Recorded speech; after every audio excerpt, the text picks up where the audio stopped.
Hello students అందరికీ నమస్కారం. Welcome to our channel.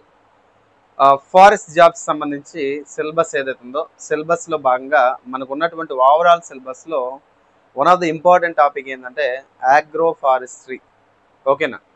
మరి ఈ ఆగ్రో ఫారెస్ట్రీకి సంబంధించినటువంటి అంశాలలో ప్రధానంగా మీరైతే గనక ఫోకస్ చేయాల్సినటువంటి అంశాలు ఏంటి అంటే ఓవరాల్ సిలబస్లో ఆగ్రో ఫారెస్ట్రీ దగ్గర నుంచి సింపుల్గా క్వశ్చన్స్ అడుగుతాడు, కానీ ఆన్సర్ చేసేటప్పుడు చాలా జాగ్రత్తగా ఆన్సర్ చేయాల్సినటువంటి అవసరం ఉన్నటువంటి టాపిక్.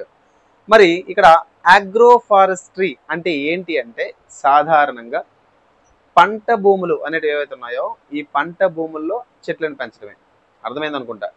పంట భూములు అనేటివి ఏవైతే ఉన్నాయో, ఓకేనా?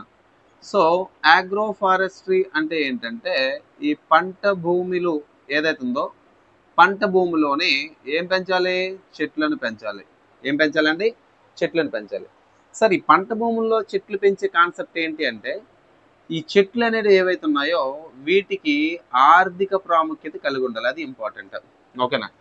పంట భూమిలో ఏదైనా వేరుశనగ పండిస్తున్నాం, లేదా టొమాటో, లేదా వంకాయలు, లేదా ఇంకేదైనా ఇతర పంటలు పండిస్తాను.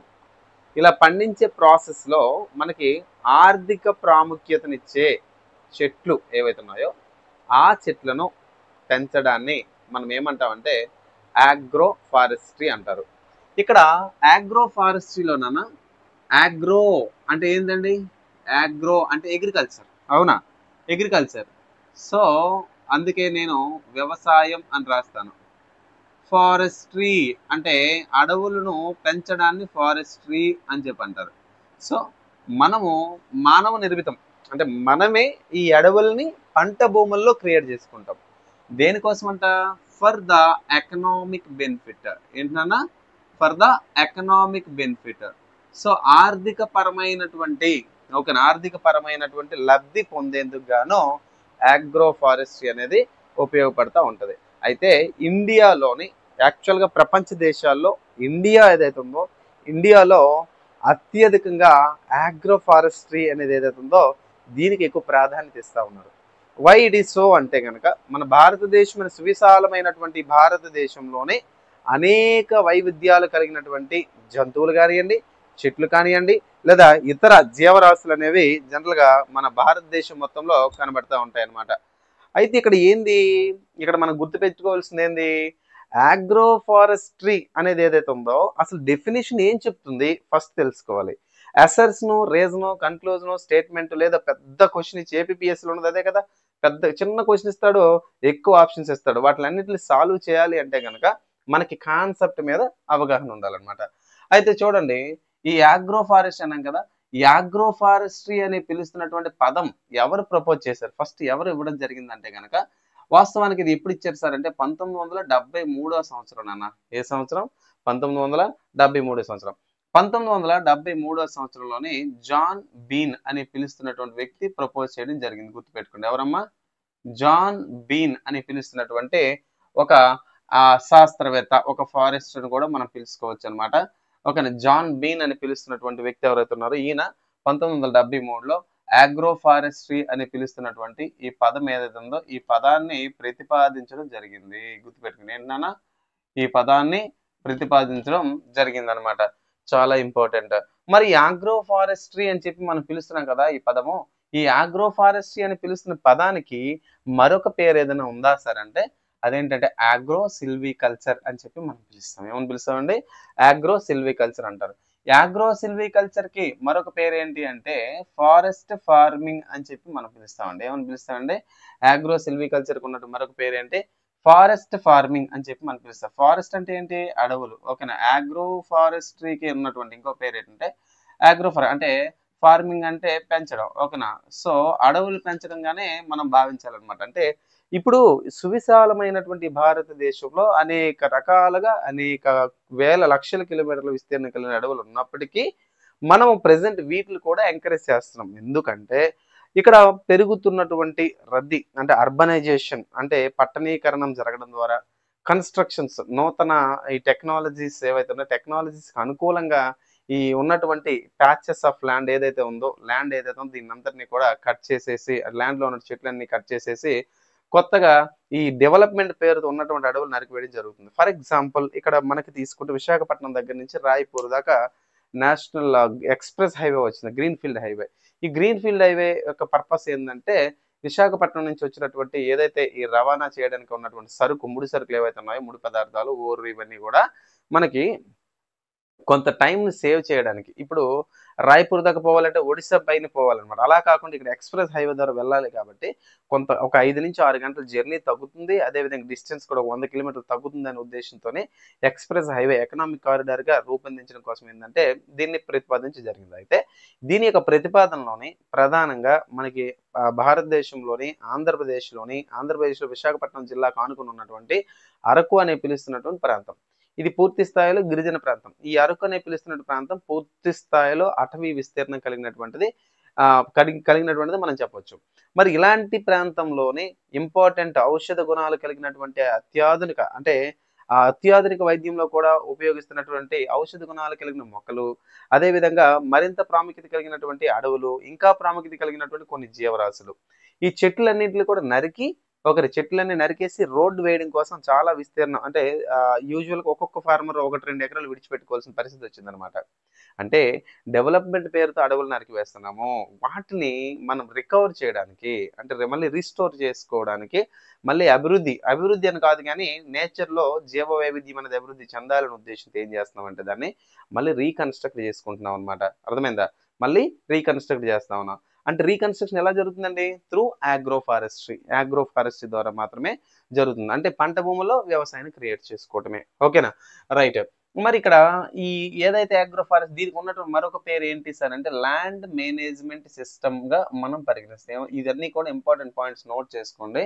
ఇక్కడ మనకి ఎగ్జామ్ హాల్‌లోని ఆగ్రోఫారెస్ట్ అని పదం ఇవ్వకుండా డైరెక్ట్‌గా which the following is a method which is useful for the development of the forest by our own అని అడిగితే గనక అక్కడ ఆప్షన్‌లో ఆగ్రోఫారెస్ట్ ఇవ్వకుండా ల్యాండ్ మేనేజ్మెంట్ సిస్టమ్ ఇస్తే you can keep this option as a right answer.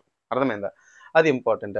మరి ఇక్కడ ఈ ఆగ్రోఫారెస్ట్రీ అనేది దేన్ని సమ్మిళితంగా కలిపి తీసుకుంటుంది సార్ అంటే it integrates with the trees with the crops. అంటే ఏంటంటే పంటలతో పాటుగా చెట్లను కూడా పెంచడాన్ని ప్రధానంగా ప్రోత్సహిస్తా ఉంటది. ఏదండి? ఆగ్రోఫారెస్ట్రీ. అదే విధంగా నెక్స్ట్ ఫోకస్ చేయాల్సింది ఏదంటే ఇంకా ఈ ఆగ్రోఫారెస్ట్రీ ఏదైతుందో it combines with agricultural and forest technology. మరి ఆగ్రోఫారెస్ట్రీ అనేది దేనితో లింక్ ముడిపడి ఉంది సార్ అంటే అగ్రికల్చరల్ వ్యవసాయానికి సంబంధించిన మరియు ఫారెస్ట్ టెక్నాలజీ అడవులకు సంబంధించిన సాంకేతికత ఏదైతే ఉందో ఈ రెండింటిని ముడిపెట్టి పనిచేస్తున్నటువంటి ప్రత్యేకమైన విభాగం ఏదంటే ఆగ్రోఫారెస్ట్రీ వింగ్ అని చెప్పి మనం చెప్తాం. అయితే ఆగ్రోఫారెస్ట్రీ ఈ ఏదైతే మనము వ్యవసాయ భూముల్లో లేదా పంట భూముల్లో అడవులు పెంచుకుంటున్నామో వీటి వల్ల బెనిఫిట్స్ ఏంటి అంటే చాలా బెనిఫిట్స్ ఉన్నాయి. అడవులు ఏమి ఇస్తా ఉన్నాయి, ఇవి కూడా అవే ఇస్తాయి.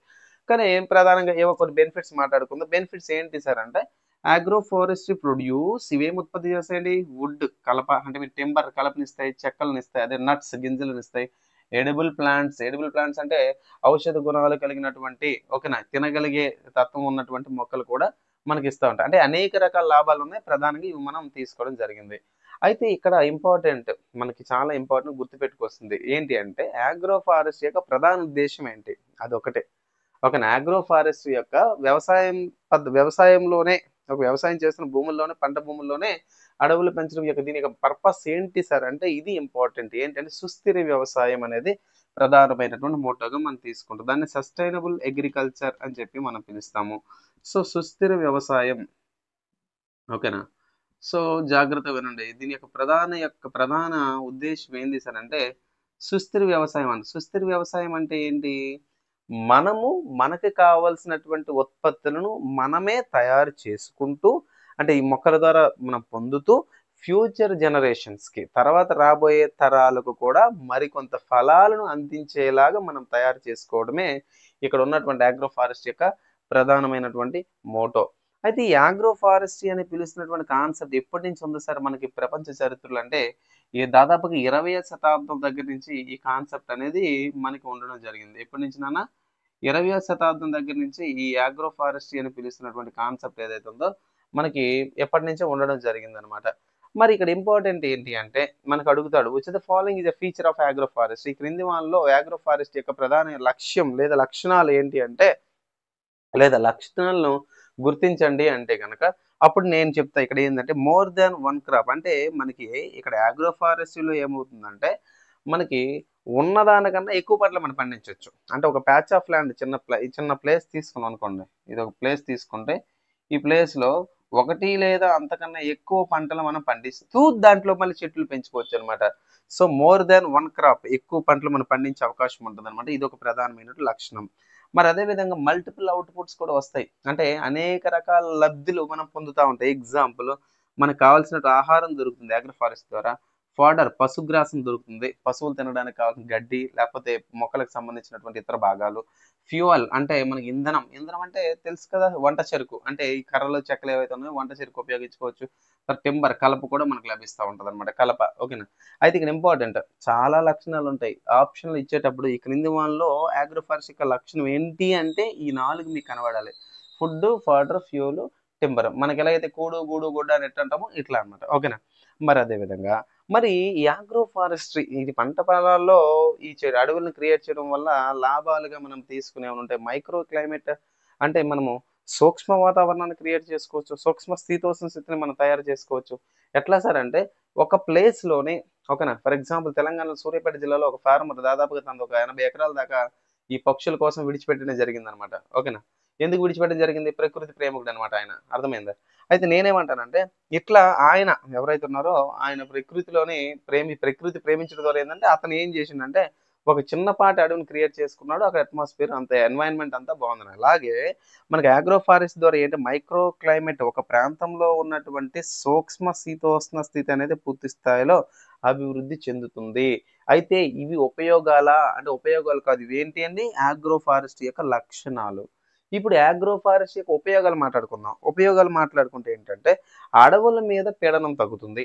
అంటే ఫర్ ఎగ్జాంపుల్ అండి ఫర్ ఎగ్జాంపుల్ మనం ఏం చెప్దాం? మనకి ప్రతిరోజు మన నిత్యావసరాల్లో భాగంగా మనకి కందిపప్పు కావాలి. ఓకేనా. మనకి ప్రతిరోజు ఆహారంలో భాగంగా పప్పు తింటాం. ఓకేనా. ఆంధ్ర వాళ్ళు పప్పులు బాగా తింటారు. సో కందిపప్పు కావాలి. మరి కందిపప్పు కావాలన్నప్పుడు ఒక అటవీ ప్రాంతంలోని సహజంగా పెరిగినటువంటి కంది చెట్లున్నాయి. ఒక 100 చెట్లున్నాయి ఒక చిన్న ప్రాంతంలో. మనం 200 మంది ఉన్నాం. కానీ మనం ఒక్కడమే తినేస్తున్నాం 200 మంది కూడా. ఎందుకంటే భారతీయులు మనం అదే తిండి బాగా ఫుడీస్ మనమంతా. మరి ఈ కందిపప్పుకు సంబంధించిన చెట్లు 100 ఉన్నాయి. మనం 200 మంది ఉన్నాం. అంటే ఆటోమేటిక్‌గా దీనికి డిమాండ్ పెరుగుతుంది. అవసరమైతే కంది పప్పే కాదు, కంది చెట్లు, కంది వేర్లు మొత్తం మొక్కకు మొక్క పీక్కొని వెళ్ళిపోతారు ఎవడో ఒకడు. అంతేనే కాదా? అంటే ఇక్కడ అడవిలో ఉన్నటువంటి సహజ సంపద మీద కొంత పీడనం, కొంత ప్రెషర్ అనేది పడింది. ఇప్పుడు ఇలాంటి కంది చెట్లను మనం పండిస్తున్న పంటల మధ్యలో వేసుకుంటే మన అవసరాలకు తగ్గట్టుగా మనకు దొరుకుతాయి. అంతేనే కదా. అందుకనే ఇక్కడేమన్నాడు రెడ్యూస్ ప్రెజర్ ఆన్ ఫారెస్ట్ అడవుల మీద ప్రెజర్ తగ్గిపోతుంది. Next maintains biodiversity. బయోడైవర్సిటీ అంటే ఏంటంటే జీవ వైవిధ్యం అని చెప్పేసి మనం పిలుస్తాం. ఏమని పిలుస్తాం? బయోడైవర్సిటీ అంటే జీవ వైవిధ్యం అనేది ఏదైతే ఉందో జీవ వైవిధ్యం అనేది అభివృద్ధి చెందుతుంది. గుర్తుపెట్టుకోండి చాలా ఇంపార్టెంట్. సో జీవ వైవిధ్యం అనేది అభివృద్ధి చెందడంలో కూడా ప్రధాన పాత్ర పోషిస్తుంది. ఏంది అంటే అగ్రో ఫారెస్ట్రీ. అండ్ తర్వాత మెయింటైన్స్ బయోడైవర్సిటీ. ఓకేనా. బయోడైవర్సిటీ మెయింటైన్ చేస్తుందని చెప్పాం. అదే విధంగా అక్కడ మనకి ఇంపార్టెంట్ ఏంటి అంటే ఈ బెనిఫిట్స్ లో భాగంగా అంటే ఈ అగ్రో ఫారెస్ట్ వల్ల వచ్చే లాభాల్లో భాగంగా ఆర్థిక పరమైనటువంటి లబ్ధులు ఏమైనా ఉన్నాయా అనేది ఇక్కడ ఇంపార్టెంట్. ఓకేనా. ఆర్థిక పరమైన లబ్ధి ఏమైనా ఉందా అంటే ఉంది. ఏంటి సార్ అంటే ఆర్థిక పరమైన లబ్ధులుగా భాగంగా మనం ఏం తీసుకుంటాం అంటే reduce run of leaching nutrients. ఇప్పుడు అగ్రో ఫారెస్ట్రీ వల్ల నాన్న చెట్లు అనేవి ఏవైతే ఫర్ ఎగ్జాంపుల్ ఒక చిన్న ప్లేస్ లోనే ఏవో ఇక్కడ కందిపప్పు చెట్లు వేసుకున్నాం మనం. ఓకేనా. ఈ మధ్యలో పెద్ద చెట్లు వేసాం కొన్ని. పెద్ద చెట్లు అంటే ఏవో చందనము లేకపోతే శ్రీగంధము లేకపోతే ఏవో కొన్ని వేసాం. ఒక 20 చెట్లు వేసుకున్నాం. ఈ మధ్యలో కంది చెట్లు వేసుకున్నాం. పెరిగినాయి. ఎప్పుడైనా వర్షం పడింది. వర్షం పడినప్పుడు వాటర్ ఏమవుద్ది? ఇలా వెళ్తది. ఇలా వెళ్ళేటప్పుడు ఏమవుద్ది? ఇందులో ఉన్నటువంటి పోషకాలన్నీ కూడా పోతాయి కదా. పోకుండా ఉండేందుకు ఈ వేర్లు ఏం చేస్తాయి? మట్టిని గట్టిగా పట్టుకొని ఉంచుతాయి అన్నమాట. ఏ వేర్లు? పెద్ద చెట్ల యొక్క వేర్లు. అంటే దానివల్ల లాభం ఉందా లేదా? అదే న్యూట్రియంట్ లీచింగ్ అని చెప్పేసి మనం పిలుస్తాం. రెడ్యూస్ రన్ ఆఫ్ ప్రవాహం కొట్టుకెళ్ళిపోకుండా దాన్ని ఆపగలిగే సామర్థ్యం అనేది ఈ అగ్రో ఫారెస్ట్ లో ఉన్నటువంటి ఈ పెంపకంలో ఉన్నటువంటి చెట్లకి ఉన్నటువంటి అతిపెద్ద లక్షణం. అదేవిధంగా ఇంప్రూవ్స్ సాయిల్ ఫెర్టిలిటీ. నేల యొక్క సారం అనేది అభివృద్ధి చేస్తాయి. నేల సారాన్ని గుర్తుపెట్టుకుని నేల సారాన్ని అభివృద్ధి చేయడంలోనే ప్రధాన పాత్ర పోషిస్తే అగ్రోఫారెస్ట్రీ. ఎట్లా సార్ ఇది నేల సారం అంటే ఫర్ ఎగ్జాంపుల్ అండి ఇదే కందిపప్పు చెట్లు శ్రీగంధం చెట్లు ఒక 20 వేసాం. టేక్ చెట్లు వేసాం. పెరుగుతాయి. పెరుగుతాయి పెరుగుతాయి, ఆకులు రాలుతాయి, ఆకులు మట్టిలో కలుస్తాయి, ఆ లిటర్ అంటారు దాన్ని. ఆకులు వచ్చి మట్టిలో కలిసి లిటర్ అంటారు, లీఫ్ లిటర్ అంటారు. ఒక ఎండుట ఆకులు వచ్చి మట్టిలో కలిసిపోయిన తర్వాత ఆటోమేటిక్ కలిసిపోయిన తర్వాత ఏమవుతుంది, నైట్రోజన్ సమ్ అదర్ న్యూట్రియంట్స్ కొన్ని రకాల పోషకాలు మట్టిలో కలుస్తాయి. మట్టిలో కలవడం ద్వారా కింద ఉన్నటువంటి పంటలు ఏవైతే ఉన్నాయో అవి పెరగడానికి కావాల్సిన నైట్రోజన్, ఫాస్ఫరస్, పొటాషియం అనేది బాగా అందుతాయి అనమాట. అంటే దాని అర్థం ఏంటి, నేల సారం పెరగడంలో కూడా ఈ యాగ్రోఫారెస్ట్ ప్రధాన పాత్ర పోషిస్తుంది. అదే విధంగా ఎన్హాన్సెస్ న్యూట్రియంట్ రీసైక్లింగ్. న్యూట్రియంట్ పోషకాలు అనేవి ఏవైతే ఉన్నాయో, పోషకాలు ఫర్ ఎగ్జాంపుల్ వర్షం వచ్చి కొట్టుకుపోయినా మళ్ళీ ఆకులు రాలుతాయి, మళ్ళీ ఎరువుగా మారుతాయి, మళ్ళీ మొక్కలుగా పోయాయి. ఇలా సైక్లింగ్ అనేది జరుగుతూ ఉంటుంది అనమాట. దేని ద్వారా, ఆగ్రోఫారెస్ట్రీని డెవలప్ చేయడం ద్వారా. ఇంకా improves soil structure by adding organic matter. అంటే ఏంటంటే అండి, ఇక్కడ కర్బన పదార్థాలు అనేవి నేలకు యాడ్ అవుతాయి. ఎలా యాడ్ అవుతాయండి, ఎలా కలుస్తాయండి, ఎలా, ఈ ఆకులు రాలి ఇవన్నీ మట్టి ఎరువుగా మారుతాయి కదా, దానిలో కార్బన్ ఉంటుంది కదా, అది ఏమవుతుందండి, సాయిల్కి యాడ్ అవుతుంది, నేలకి యాడ్ అవుతుంది, సారవంతమైన మట్టికి యాడ్ అయ్యి సాయిల్ స్ట్రక్చర్ మారిపోద్ది. ఎసిడిటీ గట్రా లేకుండా, ఆమ్లతత్వం అనేది లేకుండా ఉండేందుకు ఆ సాయిల్ స్ట్రక్చర్ కూడా అభివృద్ధి చెందుతూ ఉంటుంది అనమాట. అంటే సింపుల్ చెప్పాలంటే నేల యొక్క, ఓకేనా, నేల యొక్క నిర్మాణంలో కూడా మార్పులు వస్తూ ఉంటాయి. అది కూడా మొక్కల పెరుగుదల జరగడానికి పూర్తి స్థాయిలో ఉపయోగపడతా ఉంటాయి అన్నమాట. అయితే ఇంపార్టెంట్, ఇందులో ఎకనామిక్ బెనిఫిట్స్ ఇంకా ఏమైనా ఉన్నాయా, ఓకేనా, ఆర్థిక పరమైన బెనిఫిట్స్ ఇంకా ఏమైనా ఉన్నాయంటే, ఇవన్నీ ఎకనామిక్ బెనిఫిట్స్ అంటే బేసికల్ గా ఉన్నటువంటి బెనిఫిట్స్ ఇవన్నీ కూడా. ప్రత్యేకంగా ఆర్థిక పరమైన బెనిఫిట్లు ఇంకా ఏమైనా ఉన్నాయా అంటే, ఇక్కడ ఆల్రెడీ ఇవి కూడా ఆర్థికంగా మనం చెప్పొచ్చు, కానీ దీని నుంచి వచ్చే ప్రొడక్ట్ ఏదైతుందో ఆ ప్రొడక్ట్ ఆర్థికంగా అవుతాయి. అందుకే డైరెక్ట్ మళ్ళీ ఇక్కడ రాశాను ఆర్థిక పరమైనటువంటి లబ్ధులేండి. It yields multiple outputs per unit area. ఒక పర్టికులర్ ప్లేస్ ఉందండి, ఈ ప్లేస్ లో మనం అనుకున్నాం కదా, ఇప్పుడు ఏదో ఇక్కడ ఏదో వేరుశనగ వేసుకున్నాం, అవునా, వేరుశనగ, వేరుశనగ పంటలోని టేకు చెట్లు వేసుకున్నాం మనం, ఓకేనా. టేకు చెట్లు వేసుకున్నప్పుడు మనకి మల్టిపుల్ అవుట్పుట్స్ వస్తాయి, అంటే వేరుశనగకాయలు వస్తాయి ప్లస్ టేకు చెట్లు కూడా పెరిగి వస్తాయి, మనకి లాభం వస్తాయి కదా, అండ్ దాన్ని మల్టిపుల్ అవుట్పుట్స్ అంటారు. అయితే ఏంటి మల్టిపుల్ అవుట్పుట్స్ ఎక్కడ వస్తాయి, పెర్ యూనిట్ ఏరియా, ప్రతి ఒక చదరపు విస్తీర్ణానికి కొంత లాభం అనేది మనం పొందొచ్చు అనమాట. ఒకే రకమైన పంట మనం పండించుకుంటే కొంతే వస్తుంది, ఒకే రకం. ఫర్ ఎగ్జాంపుల్ అండి, ఫర్ ఎగ్జాంపుల్ ఇప్పుడు ఆంధ్రప్రదేశ్లో వర్షాలు కాస్త తగ్గినాయి, ఓకేనా, సో వరదలు పెరిగినాయి, వర్షాలు తగ్గినాయి, ఓకేనా. ఫర్ ఎగ్జాంపుల్ అండి, ఏదైనా అనే ఒక రైతు ఒక పంట పొలంలోనే ఒక 50 కొబ్బరి చెట్లు వేశారు. కొబ్బరి చెట్లు వేసి విడిచిపెట్టేస్తే కొబ్బరికాయలే వస్తాయి. ఆ కొబ్బరి తోట మధ్యలో డ్రాగన్ ఫ్రూట్ వేశారనుకోండి, ఆ డ్రాగన్ ఫ్రూట్స్ పెరిగి మార్కెట్ వాల్యూలో, డ్రాగన్ ఫ్రూట్ ఒకప్పుడు 150 ఉండేది, ఇప్పుడు 50 అయింది, ఎక్కువైపోయింది, ఓకేనా. సో ఈ డ్రాగన్ ఫ్రూట్స్ పెరిగాయి అనుకోండి, అంటే అంతర్ పంటగా మనం వేసుకున్నాం కదా, ఇంటర్నల్ క్రాప్కి వేసుకున్నాం కదా, ఇంటర్ క్రాప్కి వేసుకోవడంతో పాటుగా మనకి రెండు వైపులుగా మన బెనిఫిట్ వస్తుంది కదా. ఆ బెనిఫిట్ అనేది కనిపిస్తూ ఉంటుంది ఎక్కడంటే, ఇక్కడ ఉన్నటువంటి ఆగ్రో ఫారెస్ట్రీలో, ఓకే. అదే విధంగా రెడ్యూస్ టోటల్ క్రాప్ ఫెయిల్యూర్, అంటే పూర్తి స్థాయిలో పంట నాశనం అవ్వడానికి అవకాశం లేదు, ఎందుకంటే ఒక పంట పోయినా ఒక పంట అనేది ఉంటుంది. అదే ఒక పంట వేస్తే అది పోతే పోయినట్టే. కొబ్బరి తోటలో ఇక్కడ మనకి కొబ్బరి తోట, కొబ్బరి చెట్లు వేసే చోట్ల కొబ్బరి చెట్లు పెద్ద ఉంటాయి కదా, ఈ మధ్యలోనే ఏదో డ్రాగన్ ఫ్రూట్ వేసి వర్షం వచ్చి కొట్టుకెళ్ళిపోయిన కొబ్బరి చెట్లు ఉంటాయి కదా, అంటే క్రాప్ ఫెయిల్యూర్ తగ్గిస్తూ ఉంటుంది. తర్వాత ఇంకోటి అంటే increasing the farm income. Farm income అంటే ఏంటి, ఈ వ్యవసాయం ద్వారా వచ్చినటువంటి డబ్బులు ఏవైతే ఉన్నాయో అవి పెరుగుతాయి, అంటే ఇన్కమ్ అనేది పెరుగుతూ ఉంటుంది అనమాట. ఎందుకు ఇన్కమ్ పెరుగుతూ ఉంటుంది, బేసికల్ గా దీని నుంచి వచ్చిన ప్రొడక్ట్ అనేది అలా ఉంటుంది కాబట్టి, ఓకేనా. మరి సామాజిక పరమైన లాభాలు ఏమైనా ఉన్నాయా, ఎస్ ఉన్నాయని చెప్పాలి. సామాజిక పరమైనటువంటి లాభాలు ఏమైనా ఉన్నాయి. మరి సామాజిక పరమైనటువంటి లాభాలు ఏంటి, ఓకేనా, సామాజిక పరమైనటువంటి లాభాలు ఏంటి, అదేంటంటే మొదట improving rural standards. Rural standards అంటే ఏంటంటే, ఈ గ్రామీణ ప్రాంతాల్లో ఉన్నటువంటి వ్యక్తులు ఎవరైతే వాళ్ళకి లివింగ్ స్టాండర్డ్స్ పెరిగిపోతాయి, జీవన ప్రమాణాలు పెరిగిపోతాయి. ఎందుకు పెరిగిపోతాయి, ఆర్థికంగా మనం బలోపేతం అయితే, నీకు నాకు ఫుల్గా నెలకు 2 లక్షల జీతం వచ్చింది అనుకోండి, ఆర్థికంగా మనం బలంగా ఉంటాం. ఎప్పుడు బలంగా ఉంటాం, ఇలాంటి ఆగ్రో ఫారెస్ట్రీ, అంటే నేను ఈ కంటెక్స్ట్ లో మాట్లాడితే ఈ ఆగ్రో ఫారెస్ట్రీ ఏదైతే ఉందో, ఈ దీని ద్వారా వచ్చిన లాభాలు ఏవైతే ఉన్నాయో, ఈ లాభాల ద్వారా మనం ఆర్థికంగా మనం బలోపేతం చెందుతాం. మరి పల్లెటూరులో ఉన్నటువంటి రైతులకి ఉపాధి దొరుకుతుంది కదా, ఉపాధి దొరికితే ఆటోమేటిక్ పని దొరికితే ఏమవుతుంది, డబ్బులు వస్తాయి కదా. అది ఎక్కువ మొత్తంలో ఆగ్రో ఫారెస్ట్రీ మనం నడిపిస్తే ఎక్కువ ఇన్కమ్ వస్తుంది, ఎక్కువ రైతులు కావాలి మనకి, ఎక్కువ లేబర్స్ కావాలి, ఎక్కువ లేబర్స్ వస్తే ఎక్కువ పని చేస్తారు, ఎక్కువ పని చేస్తే ఎక్కువ ఉత్పత్తి వస్తుంది, ఎక్కువ ఉత్పత్తి వస్తే వాళ్ళకి ఎక్కువ జీతాలు ఇవ్వగలుగుతాం, అంతేనా కదా. సో రూరల్ లివింగ్ స్టాండర్డ్స్ పెరుగుతాయి. తర్వాత ఇంప్రూవ్స్ హెల్త్ అండ్ న్యూట్రిషన్. మరి హెల్త్ అండ్ న్యూట్రిషన్ అంటే ఇండైరెక్ట్ అండి ఇది, అంటే ఈ ఆగ్రో ఫారెస్ట్రీ మీద ఆధారపడితే హెల్త్ అదేవిధంగా న్యూట్రిషన్ దొరుకుతుంది కాదు, దీని ద్వారా వచ్చిన ఇన్కమ్ ద్వారా మన యొక్క ఆరోగ్యాన్ని సర్దుకోవచ్చు, పోషణ కూడా జరుగుతాం.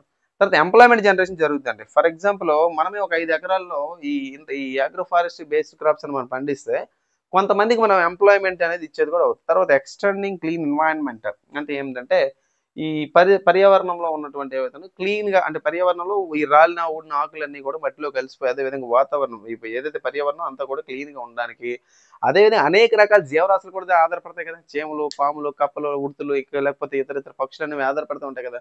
ఇలా ఒకదాని మీద ఒకటి ఒకదాని మీద ఒకటి ఒకదాని మీద లింక్ అయి ఉంటాయి అనమాట. ఇలా ఉండడం ద్వారా ఏముందంటే ప్రత్యేకంగా ఒక ఫుడ్ చైన్ లో ఒక ఆహారపు గొలుసుల జీవులన్నీ కూడా సమిష్టిగా ఉండటంతో పాటుగా ఆరోగ్యంగా ఉంటూ ఒకదాని మీద ఒకటి ఆధారపడుతూ ఈ పర్యావరణంలో ఉన్నటువంటి ప్రతి జీవి మనుగడకు ఉపయోగపడతా ఉంటాయి అనమాట. ఇది ఆగ్రో ఫారెస్ట్రీకి సంబంధించినటువంటి పూర్తి స్థాయి ఇంట్రడక్షన్. ఇది అర్థమైందా? ఇది ఇంట్రడక్షన్ జాగ్రత్తగా మీరు తెలుసుకోవాలన్నమాట. ఇక్కడ క్వశ్చన్స్ ఎలా వస్తాయి, దీని మ్యాచింగ్స్ రావు, అప్లికేషన్ బిట్స్ రావు, కానీ మిమ్మల్ని కన్ఫ్యూజ్ చేసే విధంగా ఈ క్రింది వానిలో ఆగ్రో ఫారెస్ట్రీ యొక్క ఆర్థిక ప్రాముఖ్యత గుర్తించడం అంటే ఇవి. అర్థమైందా? ఈ క్రింది వానిలో ఆగ్రో ఫారెస్ట్రీ యొక్క సామాజిక లబ్ధులు ఏమైనా గుర్తించని అడుగుతాడు. లేదా ఈ క్రింది వానిలో ఆగ్రో ఫారెస్ట్ యొక్క ఫీచర్స్ ఏంటని అడుగుతాడు. లేదా ఈ క్రింది వాళ్ళు ఆగ్రో ఫారెస్ట్ బెనిఫిట్స్ అవన్నీ మానేసి ఇవన్నీ అడగడం మానేసి వాట్ ఈజ్ ఆగ్రో ఫారెస్ట్రీ లేదా ఆగ్రో ఫారెస్ట్రీకి సంబంధించి సరైన వాక్యాలు గుర్తించండి అంటాడు. అంతే కదా. పంట భూముల్లో లేదా వ్యవసాయ భూముల్లో అడవులను సహజ సిద్ధంగా మానవుడి చేత నిర్మించబడినటువంటి ఏవైతే ఉన్నాయో అవే ఆగ్రో ఫారెస్ట్ అని చెప్పి మనం చెప్పుకుంటాం. ఇలా ప్రతి టాపిక్ కూడా మనం చదువుకుంటూ వెళ్ళాలన్నమాట. మరి క్లాసెస్ అనేవి ఏవైతే ఉన్నాయో ఈ కంటెంట్ అంతా మనకి అవైల్ అయిపోయింది. సో కంటెంట్ అంతా వచ్చినట్టే. ఇప్పుడు దానికి సంబంధించినటువంటి క్లాసెస్ అనేది మీకు కంప్లీట్గా మీకు యాడ్ చేసుకుంటూ వెళ్తాం. రైట్? మీ కోర్స్ కావాలనుకుంటే కామెంట్ బాక్స్లో లింక్ పెడతా. ఆ లింక్ని మీరు క్లిక్ చేసుకున్నట్టయితే యాప్లో కోర్స్ అనేది దొరుకుతుంది. Right? Thanks for watching this video. Thank you very much.